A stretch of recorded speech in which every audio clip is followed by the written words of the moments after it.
Hey folks, welcome to another episode of Arcane Assist. I'm Tim, joined this week again by Evan. And once more, we're featuring a little bit of a deeper dive. I'm playing Retribution into Evan's SKORNE. I'm both sort of testing out concepts, things we may have brought to Adepticon, things we're thinking about for future conventions over the course of the season. So, my Garryth2 list is a little bit of an evolution of the one that we featured a couple of weeks ago. It's Garryth2 with a similar battle group of Jacks in Forges of War. This time I've dropped Alara, put Discordia in Garryth's battle group for access to the Field Marshal Pathfinder and Road to War triggers. And I've opted to swap those 4 points out to a Magister, giving me access to a little bit of Veteran Leader for my Shield Arcanists when they have to mix things up. Whip Snap, and just kind of another piece that can trigger Road to War early. So I'm appreciating the tweaks to the list. I think this is, if the previous one was a kind of an introduction to the caster, this is a bit of a deeper dig, just sort of showing off some of the tools. And Evan, you've played SKORNE the last couple of weeks, and I think we're trying something a little bit different this time. Yeah. So 2 weeks ago we played some Immortals. Last week we played some Winds of Death.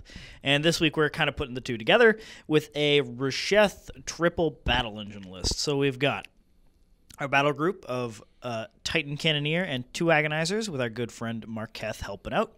We have 2 Siege Animantaraxes, a Supreme Guardian, and then some support staff with the Extoller Soulward, a Venator Dakar, a Willbreaker, 2 minimum units of Beast Handlers. We also got a unit of minimum Slingers, and the Flayer Cannon crew. So the point of this list is that mostly the Slingers can go up, you can arc spells through them, they die, the Supreme Guardian gets their souls, and then the Supreme Guardian brings them back. So as Rasheth, you typically run out of arc nodes between turns like 2 and 4. This can help you not do that.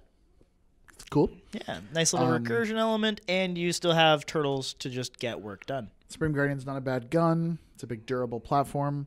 Defensive strikes and your feet synergize well. Those things all seem to make sense. Yeah. So that's that. Yeah. Plus, Swift Hunter Cannoneer. Yay. So we rolled off. I lost the die roll. Evan elected to go first. Yep. And let's jump into it. So, I like to go first. Tim chose a very good side.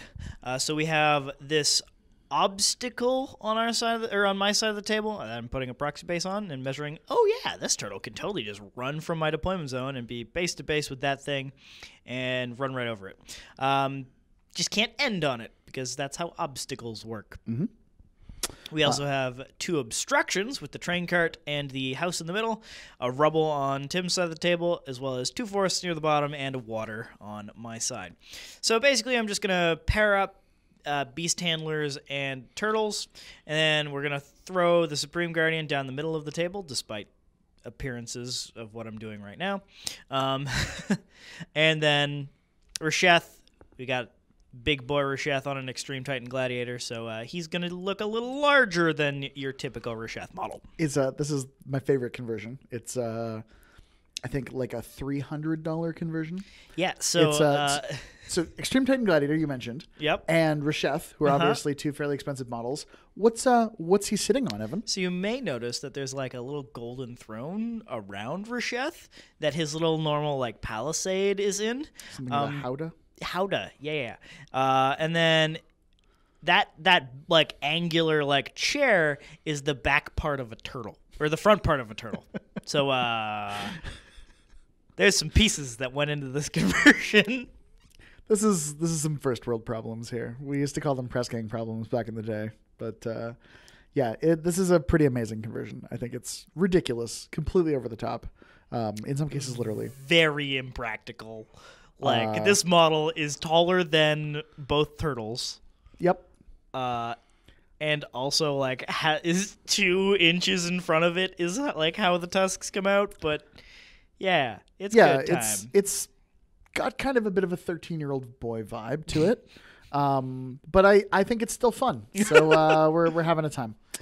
UAD or Slingers. I want to talk through my deployment a little bit because I basically watched Evan measure that he could run that turtle to that spot, and then I deployed my entire army so I could shoot the turtle once it was there.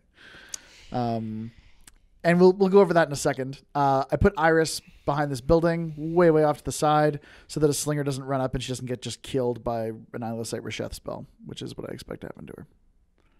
So move up some Slingers in some fairly cover-heavy places, except for the one. So like 2 behind the house, 1 behind a forest, and then the rest are fairly far back. Supreme Guardian runs up just to be there and have direct spirits to all of them so that he can collect some souls just in case any happen to die this turn. Just checking some command range and things like that. All of them are in command, only barely though. Whip up the turtle, do a bunch of damage to it. By a bunch, I mean like 1. Yeah. Well, I whip it 3 times and then heal it for 2. So it has 1 damage on it, but also is fully loaded. And then the other one, I do the same thing and heal to full, so I don't have to mark any damage, which is the best feeling. Yep. It's the best feeling not because the turtle is like actually undamaged and those 3 damage points make a huge difference. It's just best because I don't have to open up War Room. So that I'd make that move with that turtle. It's pretty far up the table. I really like going first and being able to just put out this much pressure with my turtles very early because typically speaking, they're unthreatened. Now, Tim might show you otherwise on his turn, but I'm fairly confident that this Arm 20 turtle is going to be just fine. Your Agonizers are running up. This is a double Agonizer list, which is my least favorite type. I think the Agonizers are super powerful. I think they give you a lot of tools here. Yeah, I think with just the small number of pieces I have and how high of armor they are, just extra the doubling down on -2 strength helps with my feet and that just to keep them alive. And then it's Tim's turn. So Tim, what's the plan? I'm gonna kill a turtle. It's gonna be amazing. So everything powers up. And Garryth goes to 6. Road to War and Occultation are upkept for free on the first turn. It's a Theme Force benefit that I start with map keeps out. The Chimera apparates forward, and I'm going to start measuring Road to Wars. Well, when I say Road to Wars, I mean I'm going to start measuring what can get forward to kill some pieces and trigger Road to War to enable some other pieces to get in where they need to go. So we're going to see if the Magister can whip snap this guy within control range, or pardon me, not whip snap, force bolt this guy within control range of Garryth. Does he have line of sight? Can he get to that spot? If I scooch it back a little bit, is he still in? Does that get it to him? No, it's not going to work. So the Magister does not have a lane to kill that one Slinger and be the first guy to trigger Road to War. So we'll come back to that. So Garryth is in range if he just scooches up an inch to shoot this turtle. So he's gonna do that. So he goes basically exactly to 14, just so I know all of my options. And he's going to boost hit a shot with his gun. This is just an important shot, so I boost it. And then I boost damage. This is POW 14, so I off 6. I do a nice solid 7 damage. Good start. And with Witchmark, I cast Mortality. Yeah, I hadn't thought about the fact that Witchmark ignores the range of the spell. Yes, big deal. So now it's not an armor 20 turtle anymore. It's now an armor 18 turtle. And that's a big deal. So Garryth has Road to War. He's on 1. And this is the point where I have to decide if Garryth is going to kill this turtle or not. Because if he's going to kill this turtle, I want to repo forward so I can be in that aggressive position for next turn. If he's not, I need to repo back. So I opt to repo forward just a bit. And we're doing it. So I consider some options for Iris.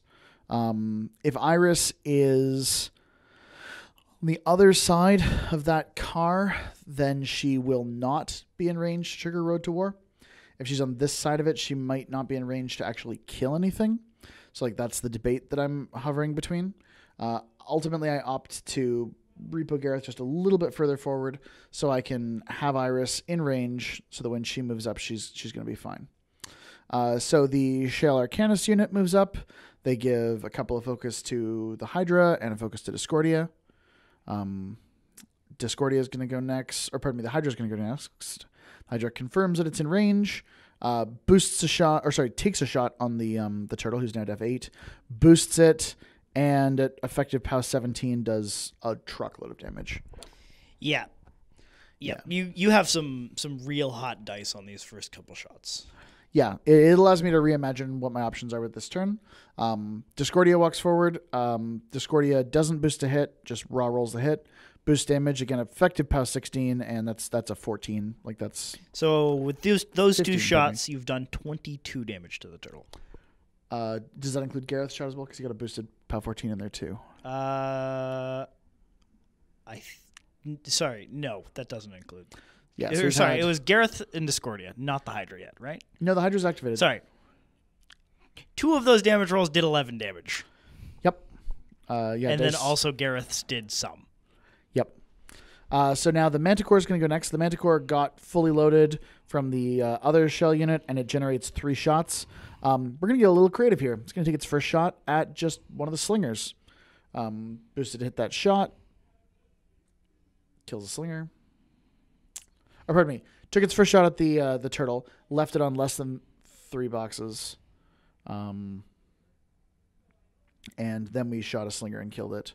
So now we're going to Road to War ourselves and be able to take another shot at another Slinger. So the Manticore comes up. I ask Evan, does the Supreme Guardian threat the whole zone? And he's like, nope. So I'm like, okay, cool. Kill another Slinger. And that'll allow me to trigger Road to War on Moros. I think this line of play with Moros is super good, but we'll come back to that in a sec.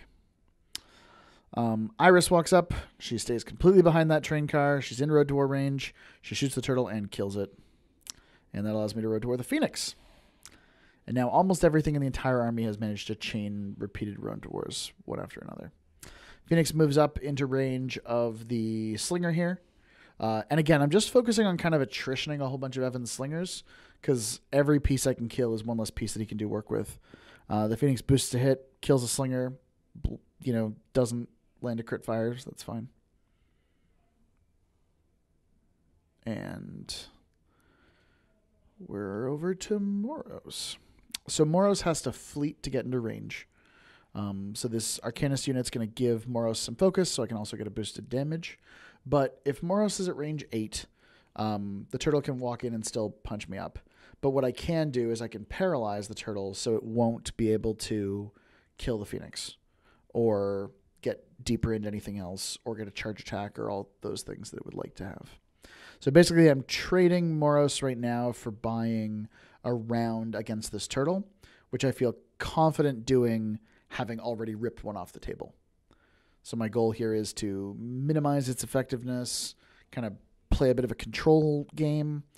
It's paralyzed. I put a couple of points of damage into it. I move the Chimera up. Chimera's just walking. It got given a focus by the Arcanists. So it's got 2 focus on it. And with 2 focus on it, the Chimera's defense 14. So if Evan walks in, punches Moros a whole bunch with that turtle and then tries to take some shots, I've given him some difficult targets to shoot. The Phoenix has Occultation. It's in range of 1 shield guard. The Chimera's defense 14, so it's a little tricky to shoot as well. So I'm trying to basically insulate my pieces. So coming over to my turn, I was not expecting to lose a turtle, and it's really hard to play from behind with Rasheth. I don't, especially with a list like this, I don't have a lot of pieces that can do work. I have the Cannoneer that can take a couple shots, and then in the late game, against some damaged targets, can go in and be a beater.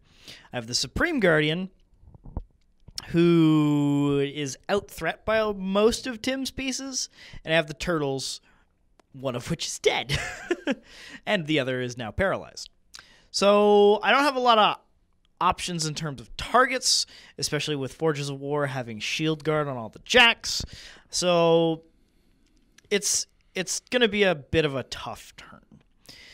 So I think, okay, we can start with some Slingers and put some damage into the blood-marked, or the Phoenix, and then blood-mark it with one of those Slingers afterwards with Rasheth. Then once I've blood-marked the Phoenix, I can then go up and feet. And then with the feet and some gunshots, I can do significant damage to the Phoenix, maybe take it off the table. And then also go in with walking with the turtle, definitely kill Moros in melee after my feet is up, and then pump as many gunshots into the Phoenix as possible. So we're going to just start putting that plan into action. So Slingers just walking up. Yep. We also are going to try to throw a flare at Moros, just because removing stealth could be fun.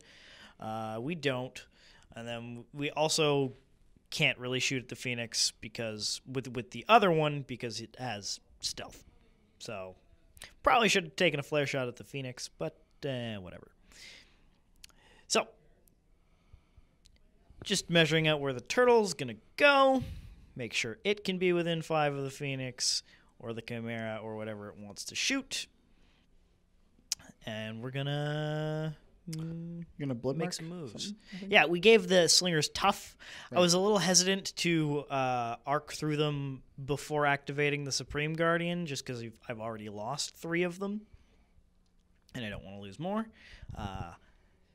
Because they're a valuable resource. They can kill themselves and still live. They can be arced through and then still live, yes. Yeah. So that first Slinger gets a blood mark on the Phoenix. And makes his tough check. Makes his tough check. So he's alive, but knocked down. So blood mark is on the Phoenix. We castigate with Harmonious Exaltation. Mm-hmm. So we've now done blood mark, and that we're going to camp for, and we're going to walk into the zone. Does blood mark cost 3? Blood mark is cost 3. Castigate is cost 2. Yeah, that's really good. It seems like such a strong spell. Like it's a debuff. It's also kind of a defensive spell. Mm-hmm. Yeah, a lot of Rasheth's kit is fairly like combination offensive defensive. Like you've got the feat that does -2 def and armor, but also -2 strength and healing if I kill stuff. You also have blood mark, which is -2 armor, but I can transfer to that target.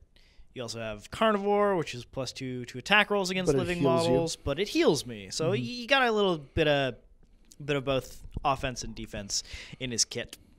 So the turtle goes in, absolutely demolishes Moros, only gets 2 gunshots, so he shoots the Phoenix with those and does some damage, not a huge amount. I think the Phoenix shield guards one of them. Yeah.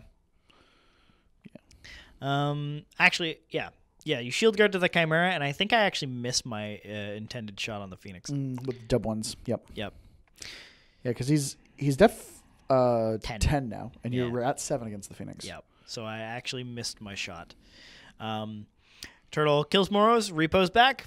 Just going to be a little bit cagey here. We're going to park the Agonizer right up behind him, and we're going to say, that Phoenix is not killing me in melee next turn.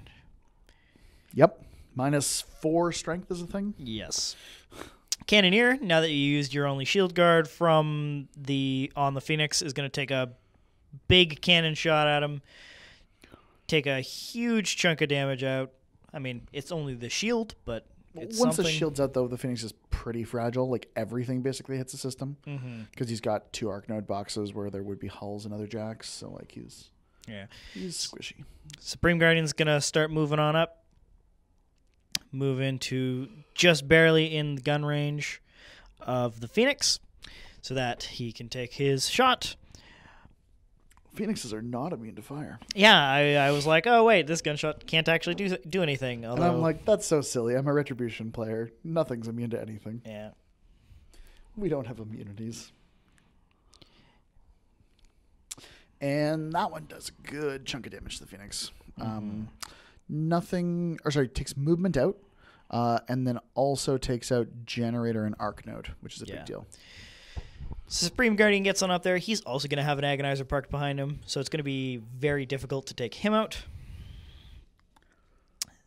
Yeah. Got some... We're going to use our souls to bring back some Slingers, so we have a full unit again, and then the Agonizer runs in Gnawing Pains. Is it a full min unit? Is it? Yes. Yeah.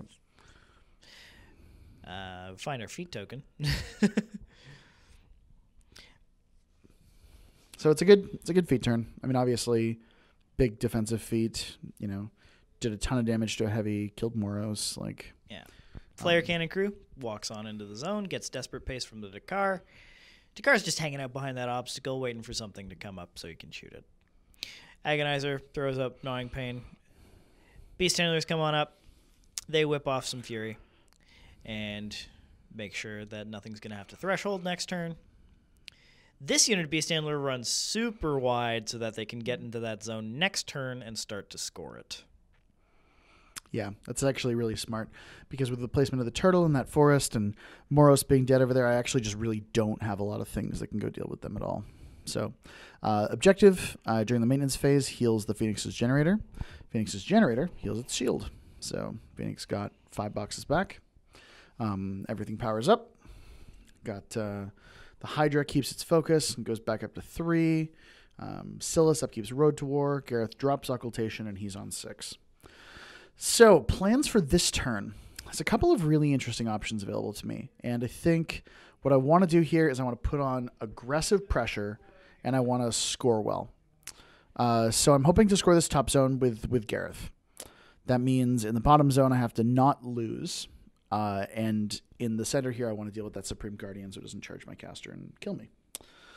So ways that I'm going to deal with the Supreme Guardian. That's going to involve mortality. It's going to involve a Road to War sort of +3 strength Manticore with the Arcanist buff going in. Effective POW 20, effective POW 22 with mortality. Drops down to POW 18 with the feet and the Agonizer. So I'll be dice -1. I just got to go in there and punch it a whole bunch. 4 attacks is not going to be sufficient to kill it. So at this point, I need to put some gunshots in. So that's the reasoning behind everything. I kind of like go through all of those things, and I'm like, okay, I'm going to send in this Manticore like it's a giant can opener. What happens to happen first? So Iris shoots and kills a member of the cannon crew, and that allows me to trigger Road to War. So I've got my first Road to War trigger. Where are we going to put it? We are going to completely forget about it. Awesome. Iris does her thing, triggers Road to War, and I forget. Garryth goes next. He forfeits movement to aim, and he shoots the Supreme Guardian. Boosts damage, doesn't roll amazingly for damage, but sticks that mortality. I should have Arcane Vortex this. Because you got a soul from the cannon crew. Because I got a soul from the cannon crew. That's a facepalm moment. Clever. Okay. I totally forgot that was even a thing. Yeah. To our viewers at home, don't say we don't acknowledge our mistakes. So Garryth gets to repo up into the zone, so he's going to be in a position to score that. If you'd Arcane Vortex it, I might not have re-put in the zone. I might have just been afraid to do that. So I'm thinking about ways that I can kill that cannon crew, and especially because I didn't even remember the Arcane Vortex. Clearly, neither did I. Well, I didn't remember the Arcane Vortex. You didn't remember it. I forgot the Road to War move. Anyway, it was a combination of mistakes. That was a moment. Yeah. Discordia walks up. She boosts to hit a shot, clears the zone. Now I remember Road to War. Manticore moves up, and she imprints and gives Garryth that immunity to blast and +2 damage against ranged attacks. One of the things is I feel like just constantly having somebody babysitting Garryth because his stat line is so garbage is really important. Using the Field Marshal Pathfinder to just move through that rubble with impunity. The Gorgon moves up, and it puts in a spray. I hit and boost damage. Your 19 drops down to 17, sometimes -5. I do a big chunk of damage, and I put that speed penalty on you. So I think at this point, with the speed penalty and what I've put in already, I think you probably can't get to me, so my caster's fairly safe. But I'm going to advance the Manticore. Before advancing, it's going to spend a focus to get +3 strength, and it got the Arcanist buff. So at this point, I'm power strength 20, and I'm hoping you don't cripple my Cortex. Fortunately, shields help a bunch. You do 11 points of damage, but I managed to hold. I'm not actually sure if it's possible for me to. Because that's what you have 12 shield boxes. 10. 10, so I can do at most 14 damage, and 4 damage doesn't cripple anything. Yeah. Retribution jacks are good at not being crippled from one attack. So as we mentioned before, I go down to effective POW 16. It's dice -1. Manticore puts all of its attacks in, save 1, which kills a Slinger who manages to pass a tough check. So the Manticore's finished the Supreme Guardian. That's huge for me. That means I'm not afraid of it coming and threatening this top zone. So now I'm just going to play a conservative game, try not to get killed, and guard my scenario lead on this top zone. So now I don't really know exactly what to do. So I decide the Hydra is going to go up, and it's going to take a shot at the Cannoneer. The reasoning behind this is I just want the Hydra to put some damage in. I boost hit because I end up having to give you cover to be in Discordia's kinetic barrier range. And I boost damage, and I do a bunch to the 5, which is a good column to put damage into because it's where your spirit is. The Shell Arcanists, the Arcanist moves up and puts a focus back on the Hydra, and Sylys runs to within 5 of Garryth. The Shell Arcanist unit advances, and they put some focus on the Phoenix and a focus on the Chimera. And now I'm going to send the Phoenix in and just put some attacks into Slingers and the Turtle. I know I'm not going to do a ton of damage here, but it's my goal to relevantly contest this turn and, force you to have to deal with this piece. Hindsight being 2020, you're not actually scoring that zone right now. Maybe I should have just backed off with the Phoenix and healed it again next turn. But I don't have the benefit of paralysis to kind of protect my threat ranges, so I'm mostly doing this to kind of hold your turtle back a little bit. So Phoenix walks in, and it does Combustion. Combustion kills a couple of the Slingers and lights the turtle on fire. I'm now allowed to buy melee attacks after using Combustion. So I buy a melee attack, which hits, and I boost damage because... No, you healed your shield a bunch there. Oh, I'm sorry. Yes, I did. I healed my shield, bought a melee attack, and then boosted damage on it. Yeah, because it's dice off 7. Yeah, because I'm normally 17, drops down to 13, and you're a 20. So, I gave you a rage token, but I didn't give you 2, which is something. And I put a couple points of damage in, including fire. And the Phoenix is now, I've got 8 boxes in my shield and 9 boxes in my actual body. Movement's crippled, so that Phoenix is probably gone. But 17 boxes is not, it's a little bit of a speed bump. And I debate what I want to do with the Chimera, and I just sort of swing it around. Again, I'm trying to keep that defense against ranged attacks. I'm trying to sort of stay relevant. I put him in the middle zone, and then the Magister moves up, and the Magister just sticks a whip snap attack into the turtle, and that's a POW 12 damage roll. It's dice minus 8. So I just use the whip snap move to advance myself a couple of inches. And that's my turn. I do score 1 point, so that takes it to a lead, and top of 3. Evan, what are you thinking? So the turtle takes some damage from the fire. I'm like, okay. Still got blood mark on this Phoenix. I can take a scenario lead this turn. So the plan is to kill the Phoenix, kill the Manticore, kill the objective, kill the Chimera, score 3 points. What do I need to do to make that happen? I need to kill this Phoenix or push it out of the zone before the turtle goes. I can walk an Agonizer around and repulse it, or I can try to kill it with some other stuff. So I have some Slingers. Slingers are pretty good at doing some damage, as we've shown off in the past couple battle reports, especially with an armor debuff. They're going to go and be weapon masters against that Phoenix. It's engaged, but it's got crippled movement, so I only need, your def 9, so I only need 4s to hit. And 2 of them can aim, so they need not double 1s to hit. All right, feeling pretty good. With Bloodmark, they're dice off 6, so they're probably going to do 4 damage each or so. I think you have about 17 boxes at this, so they need to spike a little bit. Yeah, I've got 8 and 9, which means your odds of crippling another system are a little bit low, but you're still going to probably take me 8. Mm-hmm. Get close, at least. So once we look over the table and figure this plan out, that's not costing me anything, so I figured might as well go ahead and do that first. Okay, so what else are we how are we going to take out that Manticore? It is Tim's feet turn, but we can have the Cannoneer get enraged, and if we've killed the Phoenix at that point, we can blood mark the Manticore. So the Cannoneer is going to do dice plus. So the Slingers don't do spectacular against the Phoenix, but they do put in a considerable amount of damage. So they certainly help out. Yeah, I think they're on average worth about 12 damage, and I think they do about 10. Yeah. I'm allowed on, 6 boxes? Yeah. Yeah, so they did 11. So Marketh doesn't have a soul, but the Soulward does. So the Soulward's actually going to go and transfer the soul to Marketh, because she can do that. And then he's going to go and Soul Slave a Sunder Spirit into the Phoenix. Now, from his angle, the Phoenix will be both engaged and in cover. So it's going to get that +8, which puts it to 13. I need a 6 to hit. I nail it. I boost the damage on the Sunder Spirit and just take out the Phoenix with Marketh. This is my favorite part of War Machine, is when you just get like your support pieces to do incredible amounts of work. Yeah. I mean, like, models in this list who are designed to help you cast spells just killed a heavy. Yep. Pretty cool, right? Yeah.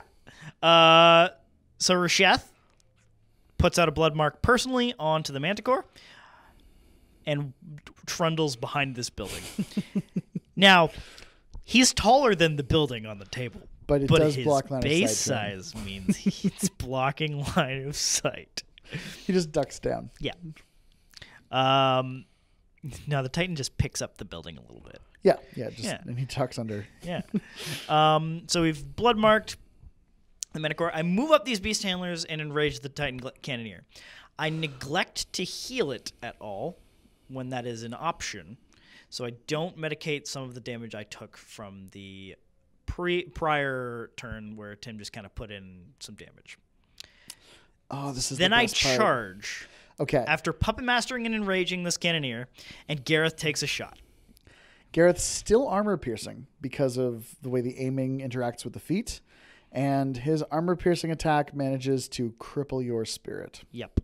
So that's pretty devastating. That means that there's practically no way at all that I can clear this Manticore out of the zone, which means I'm not scoring 3 this turn. And I think with how far behind I am on attrition and the fact that you've already scored 1, that if I wanted to start to get a scenario lead and start scoring this bottom zone over and over again and kind of just protecting this flank and kind of turning the way the table sides are into being like a lateral game, I can't do that anymore. I no longer have the option of scoring 3 points. If I score 3 points right now, I'm super comfortable because I have my objective still, so I'm ahead and still have that piece there to contest even if my do work pieces start to get killed. But that can't happen now. So this game just got a lot harder for me because of that feat shot. And at this point, I'm continuing through with the plan because I want to, still get those points because, Well, and it's War Machine. There's always still that, like, theoretical end of line assassination. But at this point, I'm working through the motions just to come up with a plan later on for the next turn. Yeah, you're sort of stalling at this point. I mean, you're still going to score that bottom zone, which is a big deal. And you have contested my top zone, although that poor Agonizer, he's just took something in the face. I'm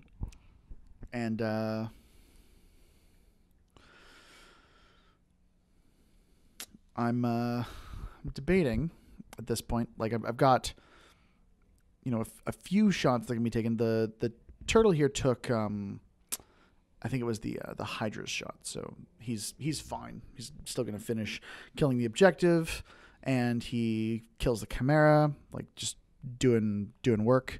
He debates taking a shot at the Manticore, but because he's engaged and benefiting from cover, he ultimately decides not to. And then I think you've got a couple of rage tokens, so you're like, do I want to try to kill the Magister or not? Yeah, I'm mostly just buying attacks because I have the rage to do so, and yep, yeah. So you put some gunshots into the Hydra. That's what you decide to do. Yeah. Because you have to make all of your initials before you buy attacks. So one of them you hit the Hydra and do a bunch of damage. The other one we were just correcting for the fact that the Hydra's in Discordia's kinetic barrier bubble. Oh yeah. Yeah. So that's what that damage is.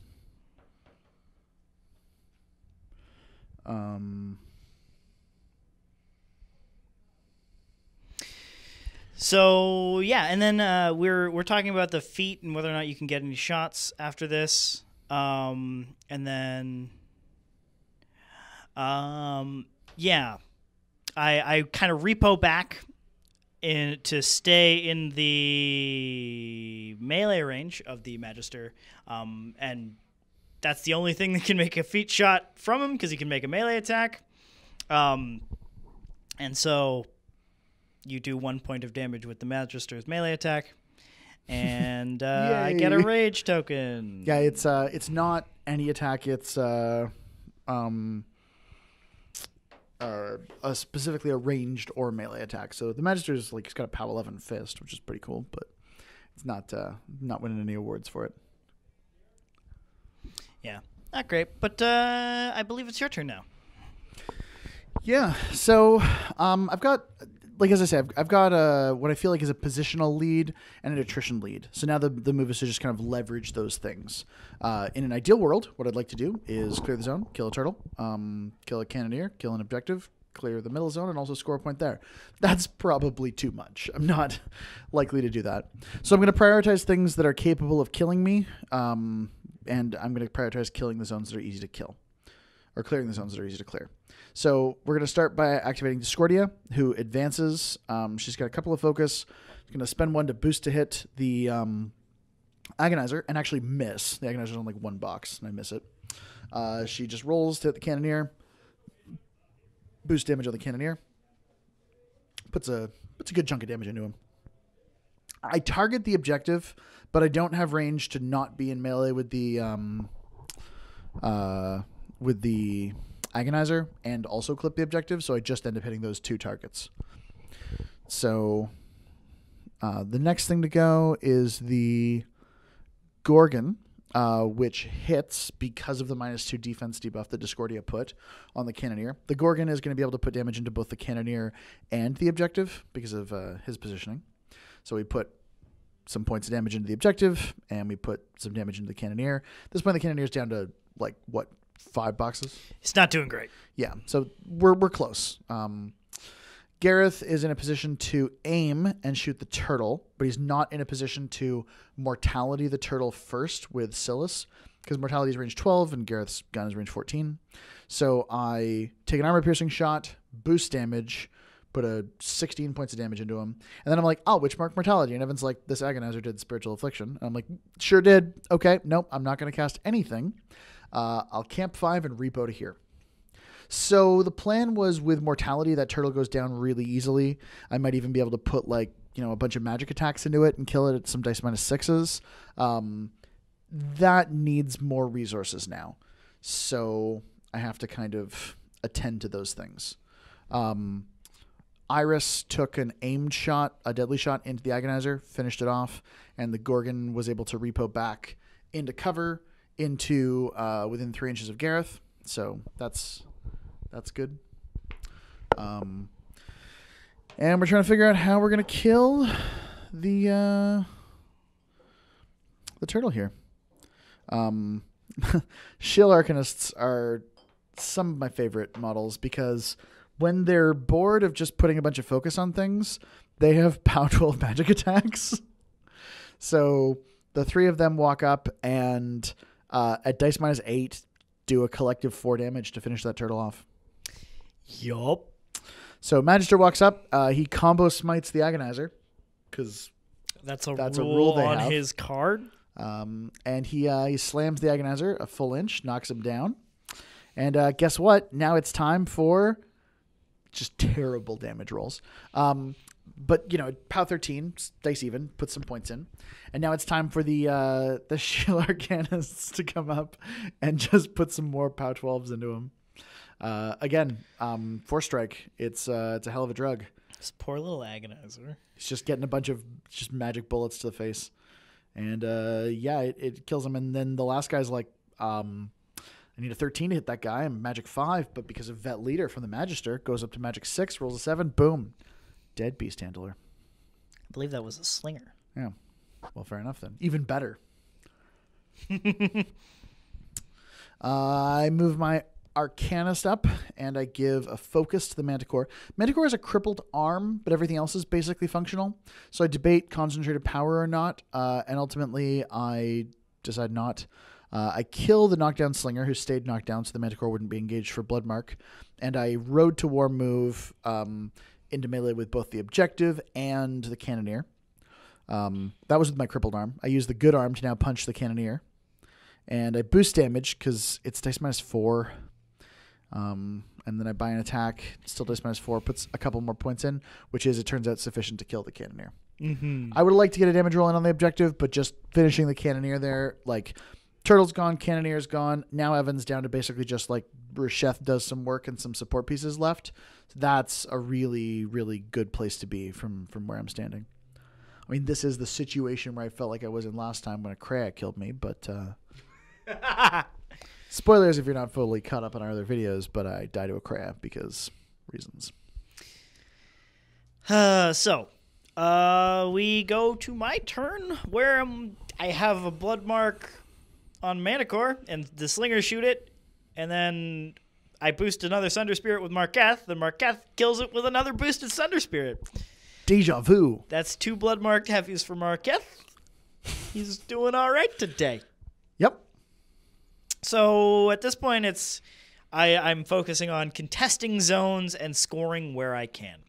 So Soulward walks up, eyeball blasts an Arcanist, miss. I'm like, okay.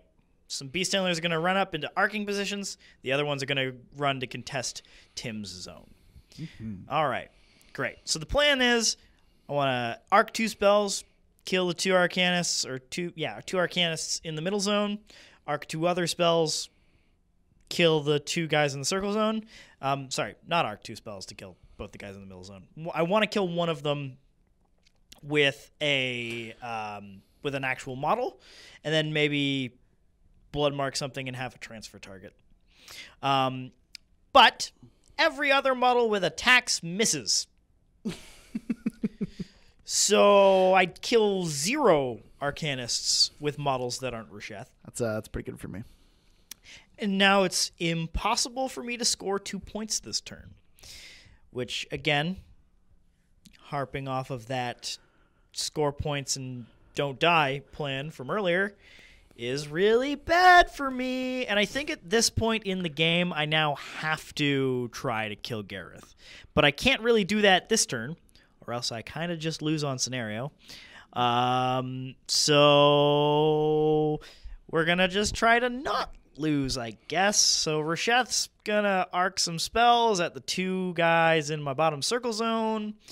The Beast Handlers are going to start running upwards towards Tim's zones so that he can contest. And then Rasheth is going to score the circle zone for me because he can. Yep. I give him Puppet Master just to help out. This little head shaking moment is Evan being like, I don't know what I'm going to do now. This turn went much worse than expected. Yep. This is what we in the pro leagues call tilting. Tilting a little. You're tilting a little. I feel like most of it happened earlier in the game when you killed a turtle bottom of 1. Get good. I hate you. Fair. Can't argue with that. My first question when we deployed is, does this list have a Kreia? And you're like, no. I'm like, okay. I can't die to that this game. And I think is actually what you said. Yep. Yeah. I mean, this is a list full of shield guards. Dying to the Kreia is my fault, not yours. Rasheth has finally decided to cast some spells. He misses. Puppet Master. And then misses. Magic ability 8, can't roll a 5, doesn't kill an Arcanist. Takes him 2 Sunder Spirits to kill an Arcanist. And then you're like, I'm going to boost this one because that's the right move. Yep. And that one hits and kills. Yep. So I'm like, great, I cleared the zone. And then I was like, you probably didn't need to boost there. And then you rolled it to see. And I'm like, nope, that was definitely a needful boost. Yes, it was. Yeah, because the unboosted attack would have missed. So yes. And then Rasheth just scooches away on his giant elephant. Yeah. It's like a super chill elephant because it doesn't have melee attacks. Yeah. I was like, I could charge with, nope, can't do that. Doesn't have melee attacks, not a gladiator, despite appearances. Despite appearances. Oh, well. then we run some beast handlers and be sad about only scoring 1 point this turn. You score a point though, which brings us to scenario parity. I have 2 points, and you have 2 points. No, you have 3 points. You're up a point on me, I think. Yeah, I think so. Because you killed the because of objective. the other turn where I scored 2. Yep. Yeah, so you're up a point right now, but I'm feeling pretty good about attrition. So I advance the Hydra, who takes a shot on the objective, and I hit and boost damage. So I'm the Hydra. I just want to make sure that attack works. So the Gorgon moves into range, staying out of melee of these two guys. Sprays the Dakar, gets an attack on all 3 of them. That's a Road to War move triggered off destroying the objective. So this is an aiming shot. Aims and hits all 3, boosts damage on the Dakar, kills the Dakar. Brutal spray. Really efficient sprays. But I get 3 souls from it. Yeah. So now Discordia is going to go. And Discordia can't quite Road to War to get Marketh. Yeah. But I can get the Willbreaker and I can get the Extoller. So Discordia also gets to aim, going up to Rat 8. Hits and hits. I don't boost damage on the Willbreaker, and I leave him alive on 1 box. But I do boost damage on the Extoller, and I kill him. Marketh gets a soul. Marketh's been kind of a bro with souls this game. So I've basically... I think I've moved everything with Road to War. Maybe not the Hydra yet, but it's Road to War is a hell of a drug. It's just an incredible spell. Garryth is not in range right now to get a lot with an aiming bonus. Iris aimed deadly shot, killed that beast handler. The Shell Arcanists move up and they just 3 cracks and 8. They get the 3rd one. They kill the guy there. I'm like, okay, so it's just Marketh in the zone. You can clearly see that there's also a beast handler in the zone. I can't quite see that from where I'm at. So these 2 Shell Arcanists move up and they kill a beast handler, 2 beast handlers actually. They're rolling hot. And Garryth moves up and he's like, okay, boost to hit, kills Marketh, scores the zone. And Evan's like, nope, there's a dude there. And I'm like, yep, there's a dude there. So I'm scoring my top zone and I've done a bunch of attrition work. And I'm camping 5. I've got Road to War up. I'm in a trench. I repo just a little bit forward just so I can continue to put Void Singer pressure on with that sniper rifle. Sylys is also in the rubble, within 5 of Garryth, upkeeping Road to War for free. Same stuff that's worked all game continues to work for me. And I'm contesting your zone. There's still 1 beast handle in there, so I don't score your zone or anything exciting. But, we're now 4-3. Pardon me. 3-3. 4-3 because I killed the objective. 4-3. Yep. Math. So I've got a 1-point scenario lead, and we're going into top of 5. So at this point, I guess I have to kill Garryth. So I have 2 models that can run to be within 4 inches of Garryth, which means that if I cast a Breath of Corruption, it can't scatter far enough that it won't hit Garryth, which means I have 2 guaranteed to hit POW 12s that I can boost damage on. So I just need to roll, because you can reduce damage, 2 15s in a row. Yeah, just 2 15s. that's possible. Yeah. I also have a Puppet Master. Yeah. It's remarkably possible. You're like, this slinger can't quite run to within 4. And I'm like, well, you don't actually have to run to within 4. You have to run to within not 6. You've got a little bit of flex on the 4, so you're able to get close enough with a slinger and a beast handler. Yeah, it's actually 4.4, 4.5 inches away. Something like that. It's a little bit. If you want to look it up, feel free to do some math. Centimeter or to millimeter to inch conversions and post below. I'm only aware of the math. I haven't actually done it myself. Correct. The Puppet Master. So we do the first. You miss. It scatters imperceptibly. Clips him with the POW 12. Boost damage. Rolls like garbage. I'm like, you puppet master that one. You're like, right, I puppet master that one. You puppet master it. I immediately regret telling you that. You roll a 13. I do 6 damage. Which is, it turns out, if you did the 15-15 thing before, now you need to roll a 17 on this one. Boost damage, still possible. Not quite. Not quite. I reduce. We do 8. And I live. No.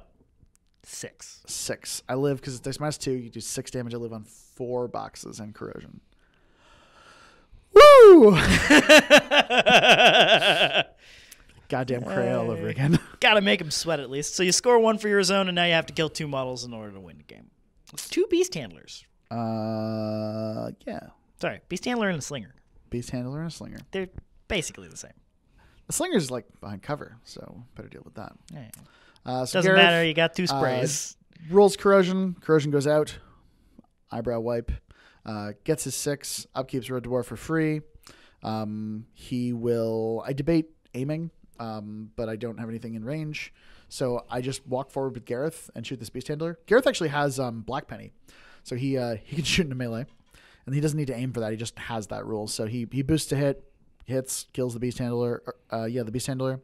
Discordia gets Road Toward 3 inches. Discordia forfeits movement to aim and boosts a shot. Aiming bonus kills the Slinger. I score middle zone, top zone. That's 2-point lead. That takes me to a Grant. We also score the bottom. Sorry, I score the bottom. Rasheth doesn't contest, and I have a unit in that bottom zone, the Shill Arcanists. So there's 3 points to win, and that's 3 the points game. to win. That takes us to 8-4. Sorry, 8-3. 8-3. 8-3. That's correct. Yeah, so that's us for this week. Obviously, much more proficient instance of playing Garryth than we saw last time, and I think sometimes showing the kind of before and after of a learning curve in a list can help a lot. The list, I'm a big proponent of making little tweaks rather than big radical changes to lists when you're learning them. So this is what I would describe as a little tweak to the list, and really enjoyed it. Cool. Yeah. All right. Yeah. And we'll see y'all at Adepticon. Yeah, so we have Adepticon on the coming weekend, or if you're watching on YouTube, we just had Adepticon. So depending on how this week goes, there may or may not be a new Patreon video for April 1st. Mm-hmm. So we'll see whether or not we'll see you next Monday, but we will definitely be seeing you at Adepticon if you are going. Mm-hmm. So yeah, it's our plan to do like a bit of a fan hangout. Evan's still pushing karaoke. If you know of a place near the convention center where we can do that, let us know. Hit me up below, or just message Evan. He's interested. You seem so out of this. I don't karaoke particularly well. You don't have to. It's not about that. Fair enough. I like doing things well, Evan. It's a personal flaw. It really is. Anyways, folks, we'll see you next Monday, maybe.